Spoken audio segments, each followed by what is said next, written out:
Good morning, friends. Today we are going to learn the topic that is make it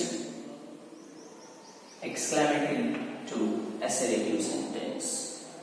आज आपण उद्गारवाचक वाक्याचं विधानार्थी वाक्य कसं बनवायचं हे पाहणार आहोत. पण तुम्हाला एक्झाम मध्ये इन्स्ट्रक्शन येणार मेक इट असर्टिव्ह. एक्झाम मध्ये अशी इन्स्ट्रक्शन नाही येणार एक्सक्लेमेटरी टू असर्टिव्ह. एक्झाम मध्ये इन्स्ट्रक्शन येणार make it assertive. So when we have to learn this topic, we have to follow some rules.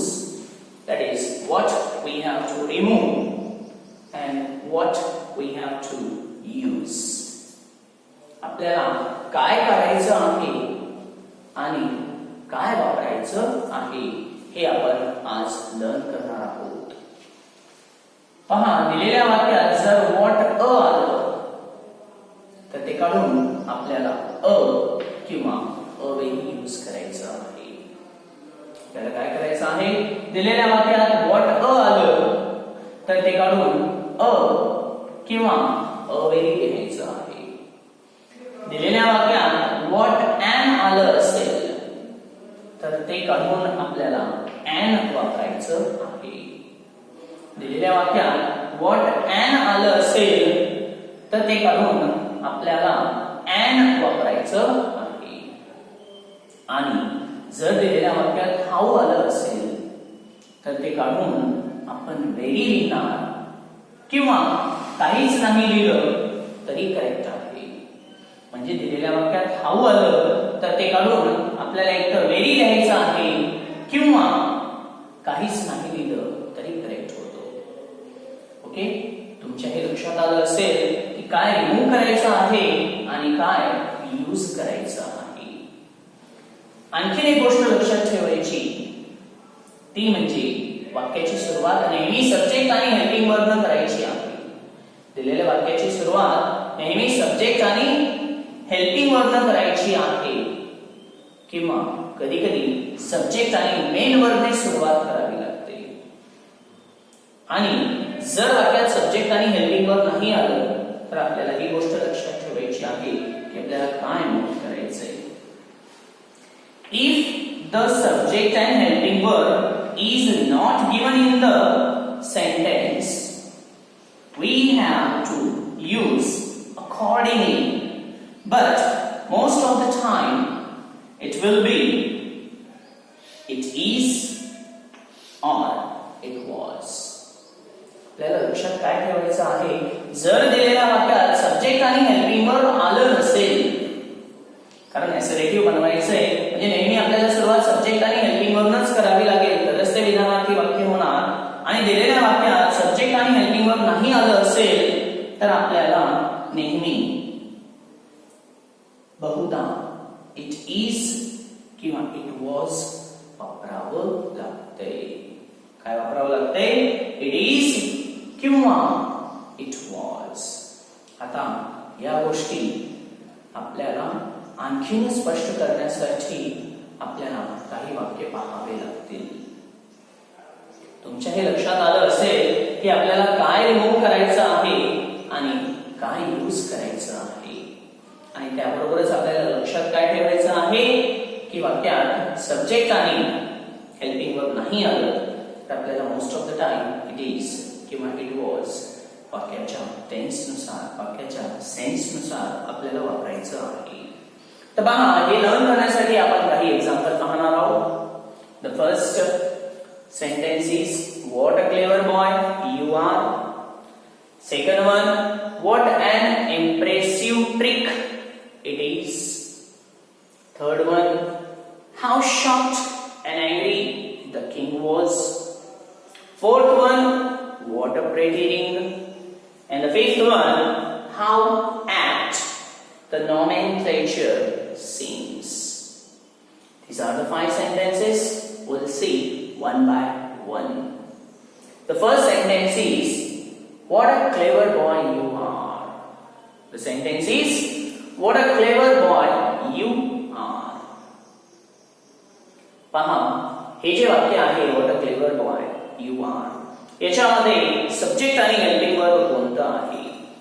तर पहा, दिलेल्या वाक्यात जो सब्जेक्ट आलेला आहे तो यू आहे आणि हेल्पिंग वर्ब जे आहे ते आर आहे. वाक्यातला सब्जेक्ट यू आहे आणि हेल्पिंग वर्ब आर आहे. असर्टिव्ह सेंटेन्स करताना, मेक इट असर्टिव्ह करताना वाक्याची सुरुवात नेहमी सब्जेक्ट आणि हेल्पिंग वर्ब न करायची आहे. या वाक्यातला सब्जेक्ट आहे यू आणि हेल्पिंग वर्ब आहे आर. You are. आता पहा, दिलेल्या वाक्यात जो सुरुवातीला शब्द आलेला आहे तो कोणता आहे? तो आहे व्हॉट अ. तो कोणता शब्द आहे? What a. आणि आपल्याला नियम सांगतो की दिलेल्या वाक्यात व्हॉट अ आलं तर अ किंवा अवेरी, दोन्हीपैकी काही वापरलं तरी चालतंय. जे व्हॉट आलं तर अ किंवा अवेरी दोघांपैकी काही जरी वापरलं करेक्ट सेन्स मध्ये तर चालतंय. तर काय होणार? You are a very. You are a very. What a होतं म्हणून व्हॉट अ काढून आपण काय वापरलं? A very. You are a very clever boy. पुढचा भाग जशाच तसं शेवटी फुल स्टॉप द्यायचं म्हणजेच ते असर्टिव्ह होणार. पहा, दिलेलं वाक्य होतं what a clever boy you are and we get the answer you are a very clever boy. Next sentence, what an impressive trick it is. Second sentence is what an impressive trick it is.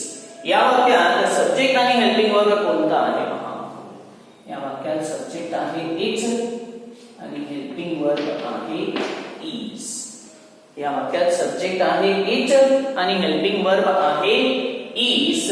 तर पहा, या वाक्याची सुरुवात विधानार्थी करायची आहे, म्हणजेच वाक्याची सुरुवात इट इज ने करायची आहे. म्हणजे वाक्याची सुरुवात होणार इट इज. दिलेल्या वाक्याच्या सुरुवातीला व्हॉट अन आलेलं आहे. काय आलेलं आहे? What an. आणि आपल्याला रूल सांगतो व्हॉट अन आलं तर ते काढून काय लिहायचं आहे? अन. म्हणजे आपण हे व्हॉट अन काढणार आणि काय लिहिणार? अन. आपण काय लिहिणार? अन. वाक्यात काय वापरणार आहोत? अन. तर पहा, it is an. What an काढून आपण काय वापरलं? अन. आणि पुढचं वाक्य जशाच तसं जे की आहे इम्प्रेसिव्ह ट्रिक आणि लास्टला द्यायचंय फुल स्टॉप. वाक्य होतं what an impressive trick it is and we get the answer it is an impressive trick. Next sentence, how shocked and angry the king was. The third sentence is how shocked and angry the king was. आणि या वाक्यात subject आणि helping verb कोणते आहे? The king आणि helping verb आहे was. या वाक्याचा सब्जेक्ट द किंग आणि हेल्पिंग वर्ब was आहे, म्हणून वाक्याची सुरुवात कशाने होणार? द किंग वाक्याची सुरुवात झाली द किंग वॉज. आता पहा, वाक्याच्या सुरुवातीला कोणता शब्द आला? वाक्याच्या सुरुवातीला आलाय हाऊ. वाक्याच्या सुरुवातीला आलं हाऊ. जर हाऊ येत असेल तर ते काढून आपल्याला व्हेरी किंवा काहीच नाही वापरायचं आहे. जनरली आपण व्हेरी वापरत असतो.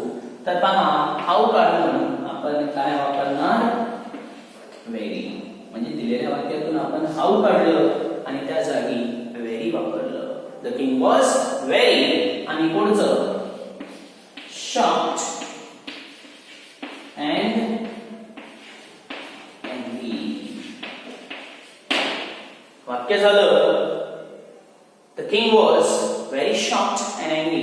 दिलेलं वाक्य होतं how shocked and angry the king was and we get the answer the king was very shocked and angry. See the fourth one. What a pretty ring. Sentence आहे what a pretty ring. आणि तुमच्या लक्षात आलं असेल की वाक्यामध्ये subject आणि helping verb आलेलं नाहीये. ज्याची आपल्याला सुरुवात करायची आहे तेच शब्द आलेले नाहीये. तर आपल्याला हा नियम लक्षात ठेवावा लागतंय की दिलेल्या वाक्यात सब्जेक्ट आणि हेल्पिंग वर्ब नाही आलं असेल तर आपल्याला इट इज किंवा इट वॉज यापैकी एक वापरावं लागतंय.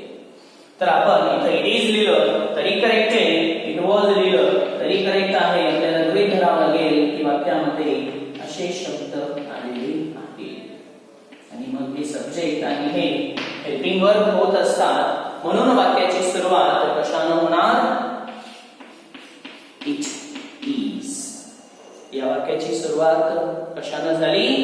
It is. आता पाहावं लागेल वाक्याच्या सुरुवातीला काय आलं. वाक्याच्या सुरुवातीला आलं व्हॉट अ. वाक्याच्या सुरुवातीला आलेलं आहे व्हॉट अ. नियम सांगतो व्हॉट अ आलं तर अ किंवा अ व्हेरी वापरायचं आहे. तर या वाक्यात आपण काय वापरणार? इट इज अ. नुसतं अ लिहिलं तरी करेक्ट आहे, अ व्हेरी लिहिलं तरी करेक्ट आहे. It is a.